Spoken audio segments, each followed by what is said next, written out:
The fields are empty, the playgrounds deserted, and all across the United States, school buildings sit empty. More than half of the country's students have been sent home. One of his concerns are school systems that are welcoming back students in the classrooms. The U.S. is going to lose more than 9 million jobs this year due to the coronavirus pandemic. COVID-19 has hit all businesses hard, but few have been as pummeled as the restaurant industry. And so, with great sadness, we're seeing the demise of our favorite restaurants. I don't even know where to begin. Obviously, last week on day one, Biden, we already knew this was going to happen.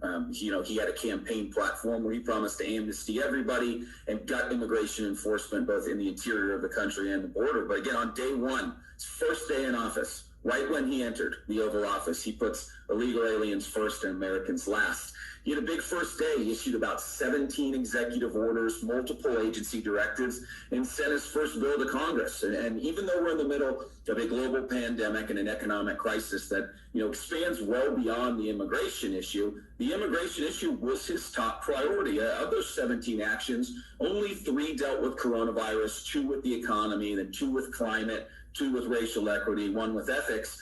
But 6 dealt with immigration. And then on top of that, he introduces or rolls out a proposal of a mass amnesty bill called the U.S. Citizenship Act of 2021, which would give a pathway to citizenship amnesty to over 11 million illegal aliens, a little bit over 14 million as fair beliefs exist here. And then on top of those executive actions, well, just to give a quick rundown of them, he ended Trump's travel bans for certain Middle Eastern countries that even Obama recognizes the need to ban travel from. He gutted Trump's enforcement priorities within the country and many other things, but also his agencies did 2 directives as well. They ordered a 100-day pause in deportations, including criminals with felonies. It was right around the beginning of the pandemic. The hours went from 40 to 20. Within 2 weeks, it went from 20 down to, almost 0.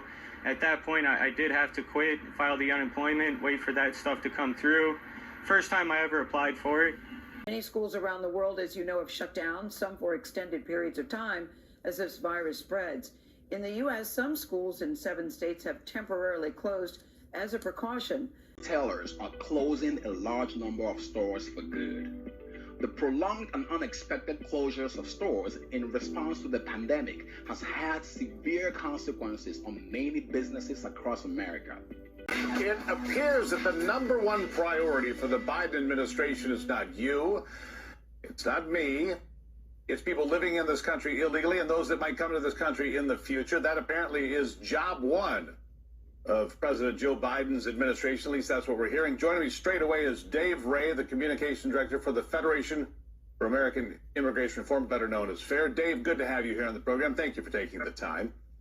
As we look at this, as we look at this come together, we can see migrant caravans massing in Central America, El Salvador, Honduras, Guatemala. They're starting to head toward the American border that takes time to get here. But listening to them, they said, well, it takes 100 days.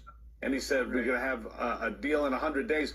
We haven't heard about immigration problems in probably a year, Dave. We haven't, because the border's basically under control. Where are we? Why would they do this now? We're in the middle of a pandemic. Well, it's ironic, Steve, that President Biden's first step in kicking off his America Last campaign is to promise a mass amnesty to the nation's 12.5 million illegal immigrants and blow open the borders by eviscerating border enforcement, ability to detain people, suspending deportations. Let me tell you, the world is listening. And the caravan that is steaming northward, 8,000 and growing, is a clear message that our neighbors to the south hear President Biden and his promises of amnesty, and they're coming to get in line. I've been laid off for about 2.5 weeks now and still have not been able to get any sort of employment insurance approved. I'm a type 1 diabetic, so the rising cost of insulin is something I've watched from the sidelines, really, because I've always had really good employer-provided healthcare, but I'm looking at this sudden cutoff where that won't be the case anymore, and kind of stockpiling as much insulin as possible now. I can't pay any of my bills for this month. Definitely not next month. So I'm calling up like the banks and the credit card companies to, see what we can do. I never thought that I would ever have to apply for food stamps, whatever, welfare ever again. That was something I did at a young age when I had my son. I vowed to, keep a job and keep an income coming in so I wouldn't have to.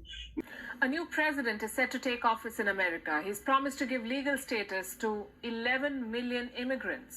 Only get more complicated.